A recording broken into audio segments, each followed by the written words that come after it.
18BC 1073.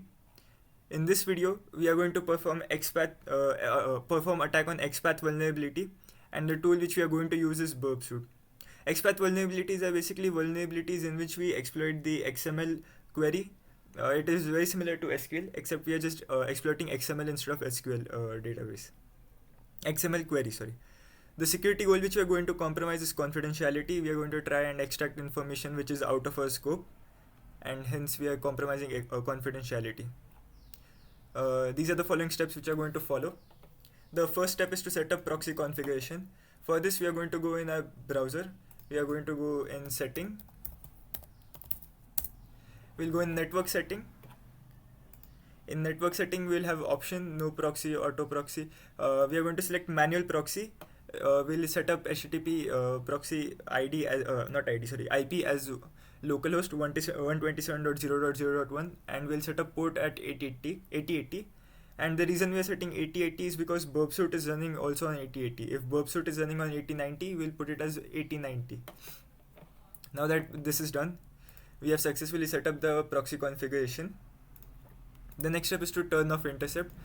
We'll go in Burpsuite, proxy, intercept, and if intercept is on, we'll turn it off. If it is off, let's keep it off. The next step is to explore the page. We'll go on this officer of XVWA page. Over here, we already have a page for Xpath injection vulnerability. So we'll see the page, test around. So we'll search ID number 1. It is giving us some item. ID number 2 giving us some item. Let's say 80. It is not giving item, so most likely item 80 does not exist. And so it is regularly searching from the database using some queries. For backend, I don't know, most likely it will be using SQL. Yeah, so we have explored the page, we have found out where we can perform attack, and next thing which we are going to do is we are going to turn on intercept.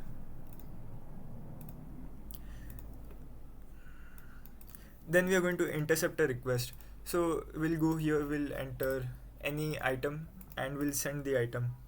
Now it won't load because the response is being intercepted by Burpsuite. Here we can see the response, which is not the response, the request which it is trying to send to the server, and we currently have it. And then what we are going to do is we are going to manipulate the request with our payload or malicious code. And so here we go in Burpsuite, and so what we are going to change is, earlier it was trying to search 1, right? Now what we are going to do is we are going to not extend it, we are going to change it such that the XML query is always true. So what we have basically done is, it is asking it to search 1, or if 1 is equal to 1. Now 1 is always equal to 1, so it will always return true. So irrespective of 1, 2, 3, 4, any item that is present, it will always return true. Earlier if it was 1, it was like, is this 1? If yes, then return. And now it is like, is this 1? Even if it is not, 1 is always equal to 1, hence it will always return true. And now we have so we have made a universally true statement over here, which we are going to send. And now we'll forward the tampered request.